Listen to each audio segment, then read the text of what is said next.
Well, hello and good morning. Yes, it's me, your host of the party, Kenny Polgari, and today is Tuesday, November 5th, 2024, and you know what that is. It is Election Day. Finally, it's here. We can hopefully put this behind us in less than 24 hours, I hope. In any event, here are the things you need to know, and I'll just say this one more time because it is that time of the year in New York City when charitable fundraisers kick off, right? And as you know, the Headstrong Project is something very near and dear to me. You can see it here on my shirt, right?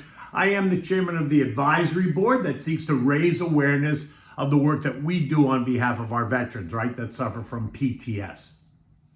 You can go to getheadstrong.org to learn more about it. In any event, our New York City gala takes place this Thursday, November 7th at Cipriani's on Wall Street. General Jim Mattis is our keynote speaker, and I expect that we're going to raise, hopefully, $4 million on Thursday night.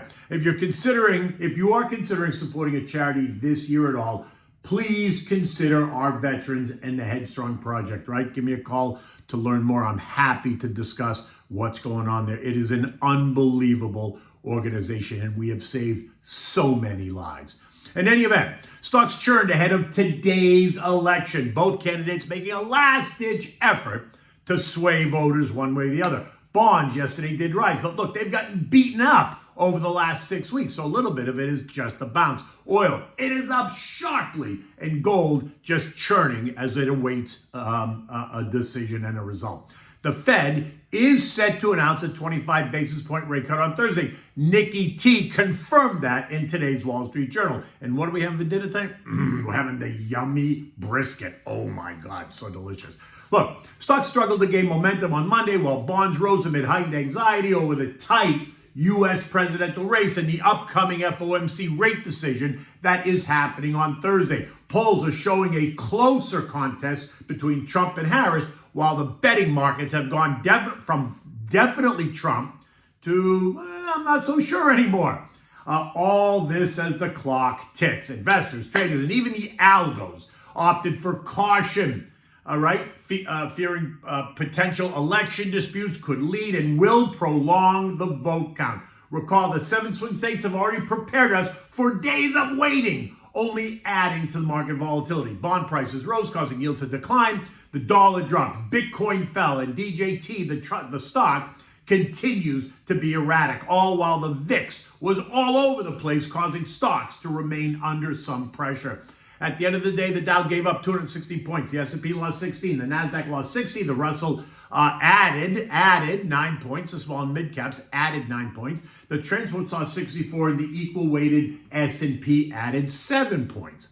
The contra trades all ended the day higher. The DOG was up 0.6. The SH was up 0.2. The PSQ was up 0.3, while the SPXS, which is the triple levered short, gained 0.8%. Of the 11 sectors, real estate was up 1.1, energy up 1.75%, basic materials up 0.5%, consumer staples up 0.3.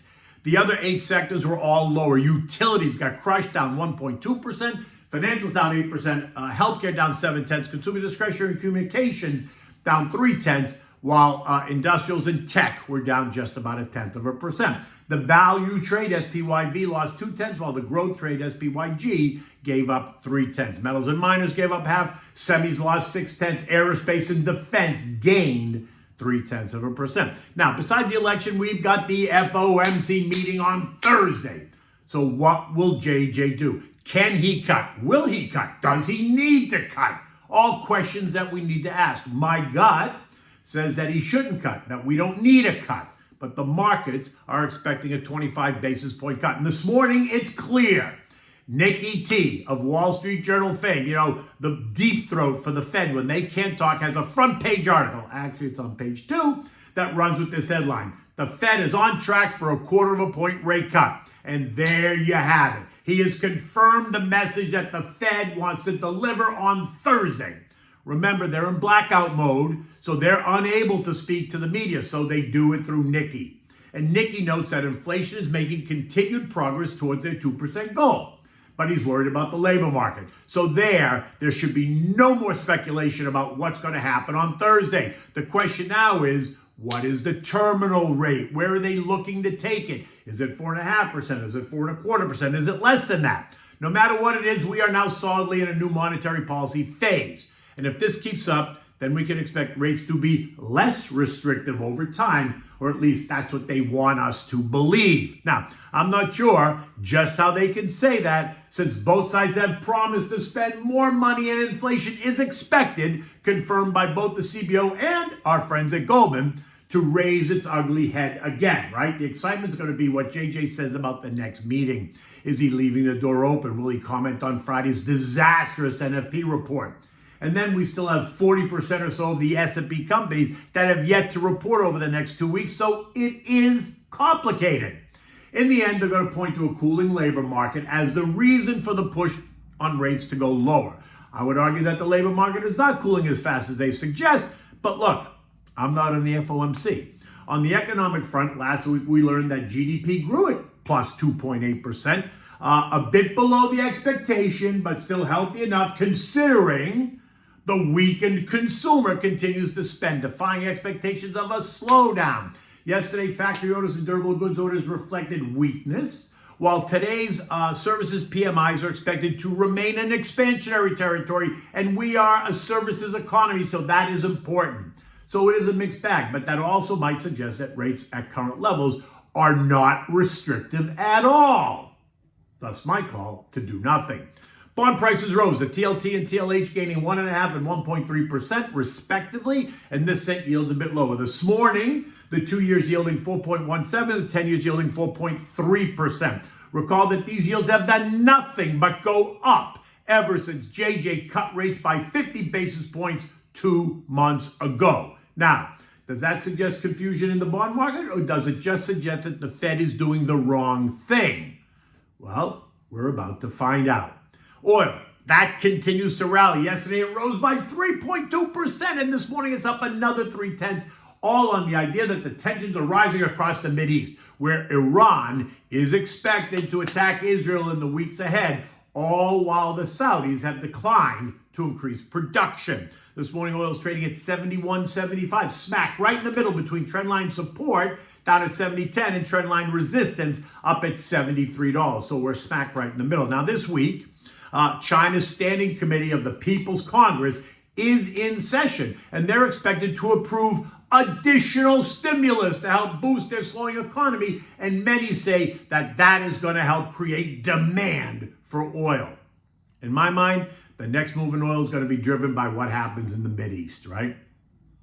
The whole China thing, I'm more focused about what happens in the Mideast. Anyway, gold continues to trade around the 2750 level, right? Unsure of what's really next. It remains solidly between 27 and 2800 and won't move beyond that, in my mind, until after the election and the Fed statement, and we have more clarity on both.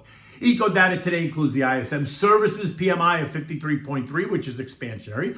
S&P Services PMI of 55.3, expansionary. And then on Thursday, it brings us the FOMC announcement. U.S. futures are up. Dow futures up 65, S&P's up 13. The Nasdaq's ahead by 70, while the Russell is ahead by 12. It is election day. And as the voting begins in a very tight U.S. presidential race between Trump and Harris, global traders remain cautious amid potential election uncertainties, as polls indicate a close result could lead to a prolonged vote count, increasing market volatility and investor angst. Palantir reported record profits last night after the bell, citing unwavering demand for AI. And the stock is already up 140% year to date. And after this report, the stock's up another 12% this morning at 46.80 in the pre-market. Revenues of $725 million, easily beating the estimates of $702 million.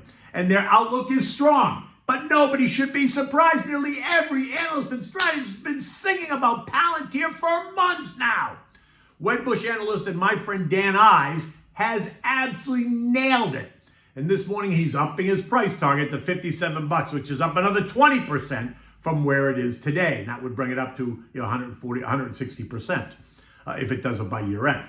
Now, Boeing union members voted on the latest contract, giving them a 38% pay raise over 4 years, along with signing bonuses and performance bonuses, etc. Although it did not include restoration of the company's pension plan, which is, I'm not really sure how that worked. But anyway, it passed, bringing the crippling strike to an end. This morning, the stock is quoted up 1.3% at $158 in the pre-market. But remember, the stock is down 40% year to date. So there's plenty of room to play catch up if you believe the story. Remember, it is a duopoly, right? Boeing and Airbus.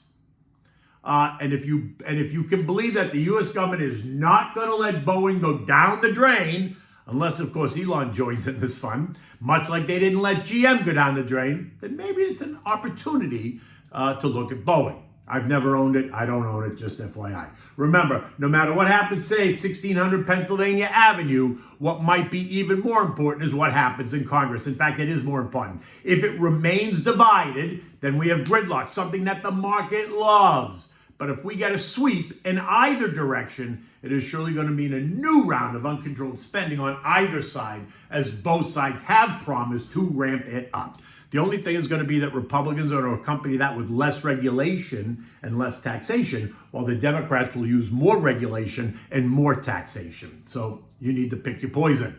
I guess the only thing we have to worry about is, when will we know what the answer is? European markets are a bit higher this morning, but very, very cautious, up between 1/10 and 0.2%, reflecting ongoing uncertainty across Europe over our U.S. elections, leaving many traders, like here in the U.S., to remain reluctant to commit any new capital just due to the stark differences in policy. Remember, politics in the long term do not price stocks, but it can and does create short-term volatility that actually creates long-term opportunity if you have the gut.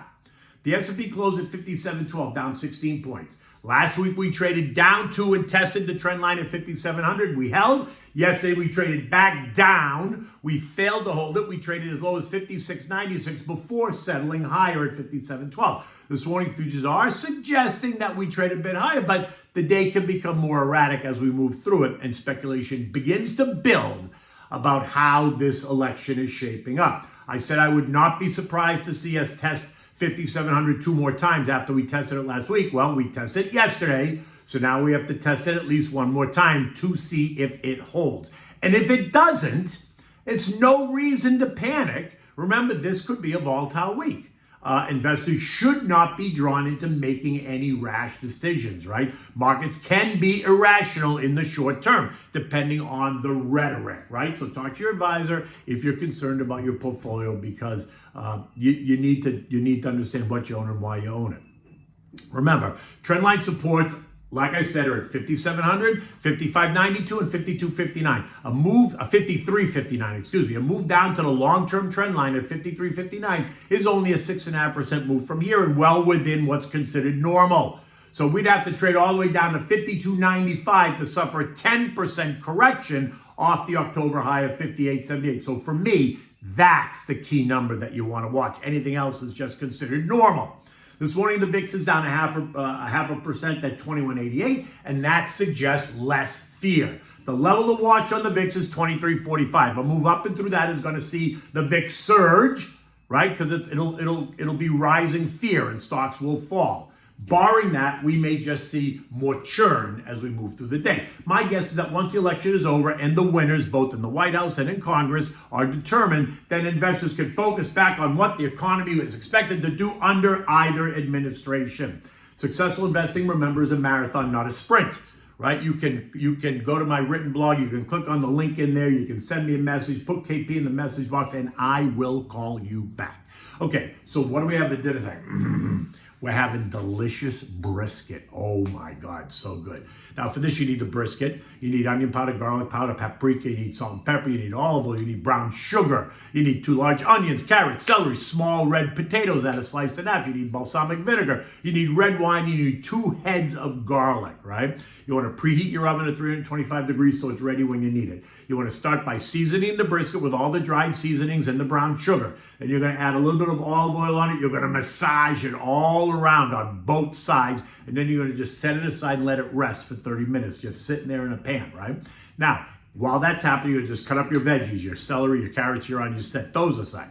Now in a large frying pan, you're going to add some olive oil. You're going to get it nice and really hot. And then you're going to sear the brisket on both sides until you have a little bit of a crust. Then you're going to transfer that to a large roasting pan that's going to accommodate all the veggies and what we're going to do next. Now in that same frying pan, you want to add in your onions. You want to cook them till they're softened. Now add in a splash of balsamic vinegar and then let that cook until it's all evaporated. Next, add in about a half a bottle of one of your favorite red wines. Bring it to a boil and then let it turn the heat down to medium and let it reduce for about 10 minutes.